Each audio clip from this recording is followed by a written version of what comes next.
Hi hello and welcome to school students corner.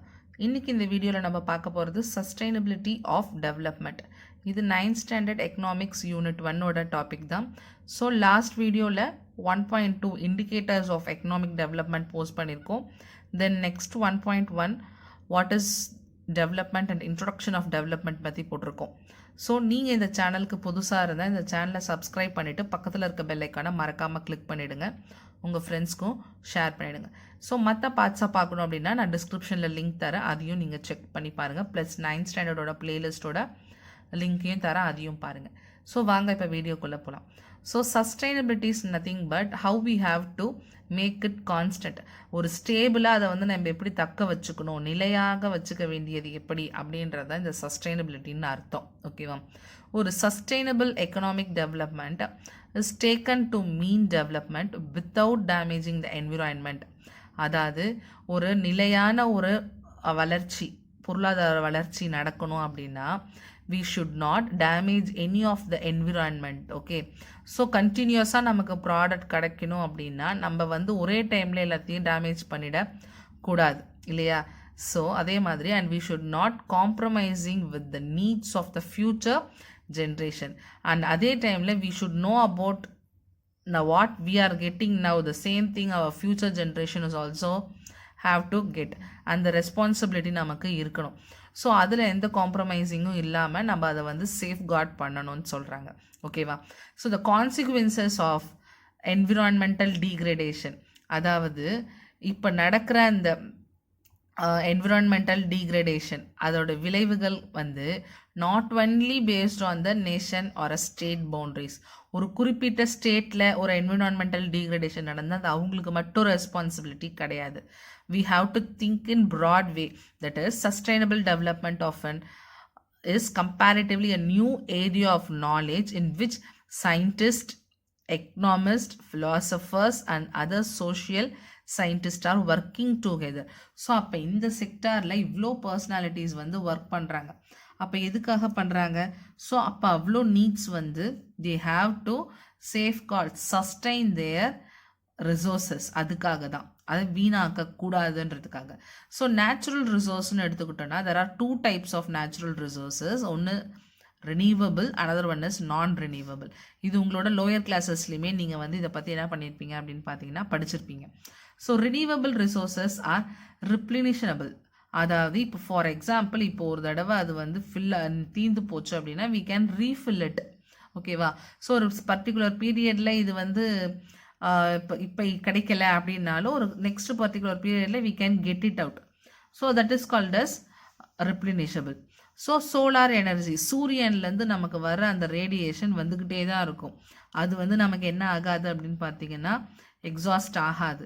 So அப்போ it is an renewable resources. அதே நான் renewable ரிசோர்ஸஸ்னு பார்த்தீங்கன்னா resources R நான் ரெப்ளிஷனபிள். திருப்பி அதை நம்மளால் ஃபில் பண்ண முடியாது.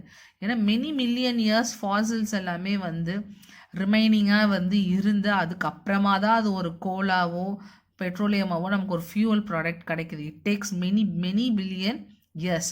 ஸோ நமக்கு டக்குன்னு உடனே வந்து அது தீந்துருச்சு அப்படின்னா அது கிடைக்கிறதுக்கு கஷ்டம். ஸோ அப்படி அப்போ பார்த்தோன்னா இது நம்ம easily we can fill it out again. அதுதான் வந்து non renewable resources. So ground water is example for renewable resources. ஓகேவா? Ground water is nothing but என்னது, நமக்கு குடி தண்ணி அடியிலேருந்து கிடைக்கிறது. அது வந்து நமக்கு அது நம்ம சுரந்துக்கிட்டே இருக்கும்னு நம்ம சொல்லுவோம் இல்லையா? The question arises to how sustainable development is possible if the resources are overused rather than getting replenished. அதாவது ஒரு பொருள் வந்து ரிசோர்ஸ், அதாவது நேச்சுரலாக நமக்கு கிடைக்கிற ரிசோர்ஸ் வந்து கரெக்டான அளவு யூஸ் ஆகாமல் ரொம்ப அதிகமாக யூஸ் ஆகி அது வந்து திருப்பி அதை ஃபில் பண்ண முடியாத அளவுக்கு போயிடுச்சு அப்படின்னா what will be the condition, என்ன நடக்கும்? அதுதான் இப்போ நம்ம வாட்டர்லேயுமே இருக்குது. ஸோ ஒரு வாட்டரை வந்து நம்ம ஒழுங்காக வந்து அதை சேவ் பண்ணாமல் அதை வந்து அன்வான்டாக நம்ம வேஸ்ட் பண்ணும் போது என்ன ஆகுது அப்படின்னு பார்த்தீங்கன்னா இட் இஸ் ஓவர் யூஸ்ட். அது என்ன ஆகுது பார்த்தீங்கன்னா ஓவர் யூஸ்ட். ஸோ அப்போ அது ஓவர் யூஸ்ட் ஆகிற அந்த குவான்டிட்டி, அதாவது ஒரு நார்மல் ஆவரேஜாக யூஸ் பண்ணுற வாட்டரை தவிர்த்து அதிகமாக யூஸ் பண்ணும் போது அதோட ரிப்ளனிஷ் பண்ண முடியாது, அதாவது திருப்பி அதை ஃபில் பண்ண முடியாது. ஸோ அப்போ வாட் ஹேப்பன்ஸ், மறுபடியுமே அது நான் ரினியூவபிளாக மாறுறதுக்கான சான்சஸ் இருக்குது. So non renewable resources get exhausted after certain number of years of extracting and using them and they can not be replenished. So அப்போ அது வந்து நான் ரினியூவபிளாக ரிசோர்ஸஸாக இருந்துச்சுன்னா அது எப்போ எடுத்தாங்களோ அதுலேருந்து அதை யூஸ் பண்ணிகிட்டே இருந்து ஒரு குறிப்பிட்ட காலகட்டத்துக்கு அப்புறம் அது திருப்பி நம்மளால் ஃபில் பண்ண முடியாது, அது எக்ஸாஸ்ட் ஆகிடும், இல்லாமல் போயிடும்னு சொல்கிறாங்க. Okay, then here they had given one, do you know, literacy rate of Tamil Nadu is the second highest among the southern states. ஓகேவா, லிட்ரஸி ரேட்டில் பார்த்தீங்கன்னா நம்ம தமிழ்நாடு வந்து அதிகமாக வந்து ஹையஸ்ட் செகண்ட் ஸ்டேட்டில் இருக்குது means comparatively. Tamil Nadu literary rate is higher then the national average. So இதுக்கான ஒரு டேப்லர் காலம் பின்னாடி கொடுத்துருக்காங்க உங்களுக்கு, அதை நம்ம பார்க்கலாம். The enrollment for higher education in Tamil Nadu is the highest in India.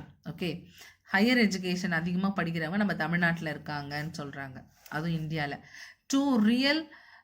To achieve real sustainability, we need to balance economy, social and environment sustainability in equal harmony.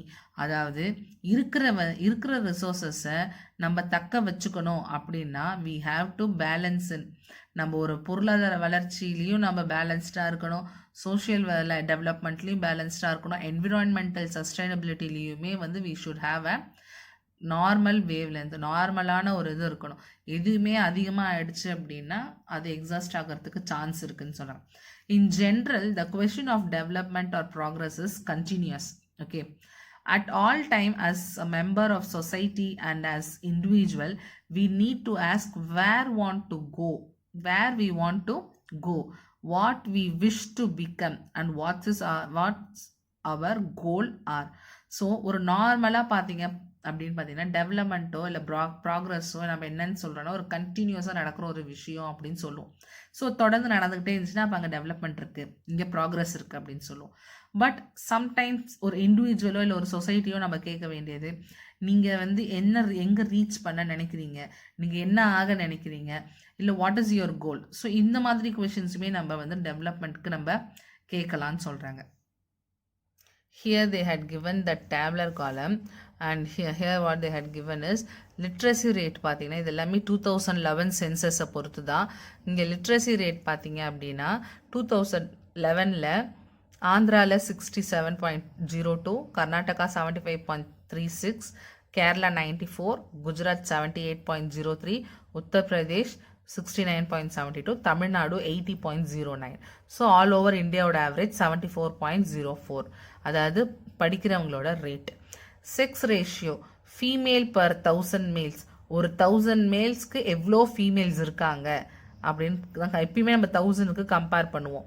அப்படின்னு பார்த்தீங்கன்னா ஆந்திராவில் 993 உமன்ஸ் இருக்காங்க அவுட் ஆஃப் 1000 மென்ஸ், கர்நாடகாவில் 973, கேரளாவில் 1084 இருக்கிற மென்ஸை விடவும் women's அதிகமாக இருக்காங்கன்னு சொல்கிறாங்க. குஜராத்தில் 919, உத்தரப்பிரதேஷில் 912, தமிழ்நாட்டில் 996. ஒரு 4 மெம்பர்ஸ் கிட்ட தான் வந்து குறையுது. அப்போ மோரார்லெஸ் அவங்க ஈக்குவலான ஷேரில் தான் இருக்காங்க. ஆல் ஓவர் இந்தியா ஆவரேஜ் பார்க்கும்போது 943. Enrolment in higher education 2015 to 16 பார்த்தீங்கன்னா, அதாவது ஹையர் ஸ்டடீஸ் அவங்க பண்ணுறவங்க எவ்வளோ பேர் பார்த்தீங்கன்னா ஆந்திராவில் 30.8, கர்நாடகாவில் 26.1, கேரளாவில் 30.8, குஜராத்தில் 20.7, உத்தரப்பிரதேஷில் 24.5, தமிழ்நாட்டில் 44.3. நம்ம ஏற்கனவே சொல்லியிருந்தோம் இவங்க நம்ம தமிழ்நாடு தான் அதிகமாக இருக்குன்னு. ஸோ ஓவராலாக பார்த்தீங்க இந்தியாவில்னா 24.5. This is the status of our country.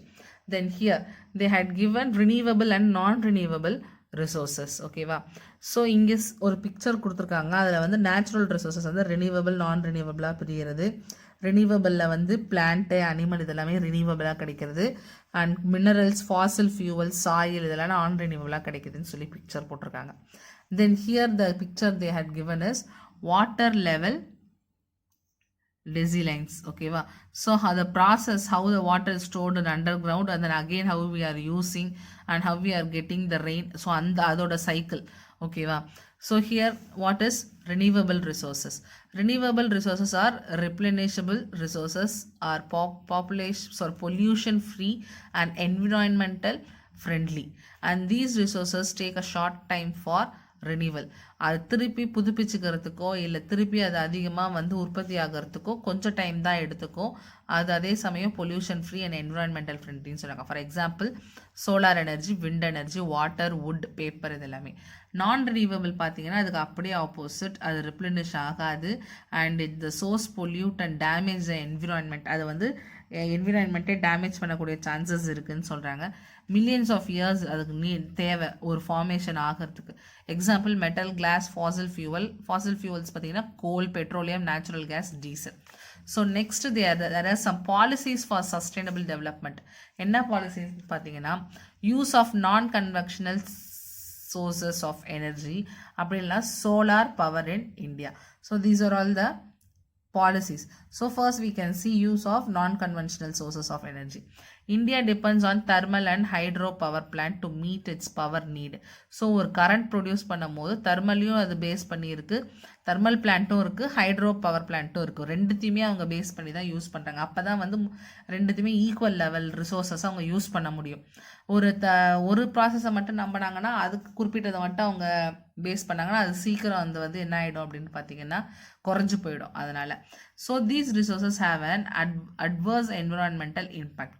Thermal power plant emit large quantities of carbon dioxide which pollute the environment. So thermal power நம்ம யூஸ் பண்ணும் போது அது வந்து அவங்க எரி ஊட்டுறது என்ன பண்ணோன்னு பார்த்தீங்கன்னா அதிகமான கார்பன் டை ஆக்சைடு அது என்ன பண்ணும் அப்படின்னு பார்த்தீங்கன்னா எமிட் பண்ணும். ஸோ அது வந்து நம்மளோட என்விரான்மெண்ட்டை பொல்யூட் பண்ணுறதுக்கான சான்சஸ் நிறையாவே இருக்குதுன்னு சொல்கிறாங்க. Next is solar power in India. Solar power is the conservation of energy from sunlight. நமக்கு நார்மலாகவே தெரியும், நமக்கு சோலார் பவர் வந்து சன்லைட்லேருந்து தான் கிடைக்கிது. அது நம்ம வந்து electricity either directly are using photo voltaic sell use பண்ணி நம்ம இன்டைரக்டாக அதை என்ன பண்ணுறோம் அப்படின்னு பார்த்தீங்கன்னா அந்த சோலார் பவரை எடுக்கிறோம், கரண்ட் யூஸ் பண்ணிக்கிறோம் இல்லையா. நிறைய நம்ம இப்போ சோலார் லைட் வந்திருக்கு, சோலார் ஃபேன் வந்திருக்கு, நிறைய அந்த சோலாரில் இழுத்து அதுலேருந்து ப்ரொடியூஸ் ஆகிற கரண்ட் மூலயமா நமக்கு ஜென்ரேட் ஆகிற அப்ளையன்சஸ் நிறையவே வந்துருச்சு. Solar panel absorbs the sunlight as a source of energy to generate electricity. Solar electricity can be reliably produce electricity for our homes and offices. ரெண்டு இடத்துலையுமே அதை நம்ம யூஸ் பண்ணிக்கலாம். These distributed solar systems are often installed by homes and business owners to reduce their electricity cost. Solar power in India is a fast developing industry. So இப்போ இது பார்த்தீங்க அப்படின்னா நிறையா இடத்துல யூஸ் பண்ண ஆரம்பிச்சிட்டாங்க. அதே மாதிரி ஹோம்ஸ்லேயும் பிஸ்னஸ் பண்ணுற இடத்துலையுமே வந்து அவங்க அதிகமாக யூஸ் பண்ணுறாங்க. ஏன்னா அவங்க வந்து ஒரு எலக்ட்ரிக் பில்லை வந்து அவங்க கம்மி பண்ணிக்கலாம் அப்படின்றதுனால. Tamil Nadu is the state which highest installed solar capacity in India. இந்தியாவிலே பார்த்தீங்கன்னா தமிழ்நாட்டில் தான் வந்து அதிகமாக சோலார் பவர் அந்த கொடுத்துருக்குற அந்த பேனலை வந்து இன்ஸ்டால் பண்ணியிருக்காங்க, யூஸ் பண்ணிட்டு இருக்காங்கன்னு சொல்கிறாங்க. Tamil Nadu is one of the leading solar power producing state. அதே மாதிரியே தமிழ்நாட்டில் தான் அதிகமாக ப்ரொடியூஸும் பண்ணுறாங்க. As noted on July 31, 2017, total installed capacity in Tamil Nadu வந்து 1697 மெகாவாட் யூஸ் பண்ணிட்டு இருக்காங்கன்னு சொல்கிறாங்க.